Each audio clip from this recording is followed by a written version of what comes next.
ಸಂಭ್ರಮದ ಮದರಂಗಿ ಕಾರ್ಯಕ್ರಮದಲ್ಲಿ ನಗು ಹಂಚುತ್ತಿದ್ದ ಯುವಕ ಅದೇ ವೇದಿಕೆಯಲ್ಲಿ ಹೆಣವಾಗಿದ್ದಾನೆ. ಬಂಟ್ವಾಳದ ನರಿಕೊಂಬುವಿನಲ್ಲಿ ನಡೆದ ಈ ದುರಂತ ಘಟನೆ ಈಗ ಕರಾವಳಿಯಾದ್ಯಂತ ಸಂಚಲನ ಮೂಡಿಸಿದೆ. ಏನಿದು ಘಟನೆ? ಆ ಯುವಕನಿಗೆ ಆಗಿದ್ದೇನು? ಕಂಪ್ಲೀಟ್ ಮಾಹಿತಿ ಇಲ್ಲಿದೆ.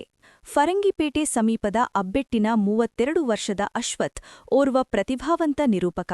ನಿನ್ನೆ ರಾತ್ರಿ ನಾಯಿಲದಲ್ಲಿ ಸಂಬಂಧಿಕರ ಮನೆಯ ಮೆಹಂದಿ ಕಾರ್ಯಕ್ರಮದಲ್ಲಿ ಮೈಕ್ ಹಿಡಿದು ಚಟಾಕಿ ಹಾರಿಸ್ತಾ ಇದ್ದು ಎಲ್ಲರೂ ಖುಷಿಯಿಂದ ಕುಣಿದು ಕುಪ್ಪಳಿಸ್ತಾ ಇರುವಾಗ್ಲೇ ವಿಧಿ ತನ್ನ ಆಟ ಶುರು ಮಾಡಿತು.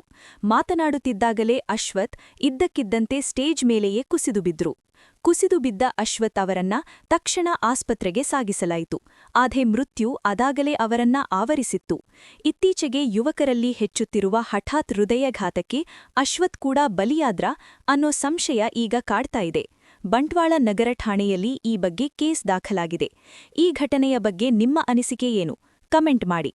ಕರಾವಳಿಯ ಇತ್ತೀಚಿನ ಸುದ್ದಿಗಳಿಗಾಗಿ ನಮ್ಮ ಚಾನೆಲ್ ಸಬ್ಸ್ಕ್ರೈಬ್ ಮಾಡಿ. ಧನ್ಯವಾದ.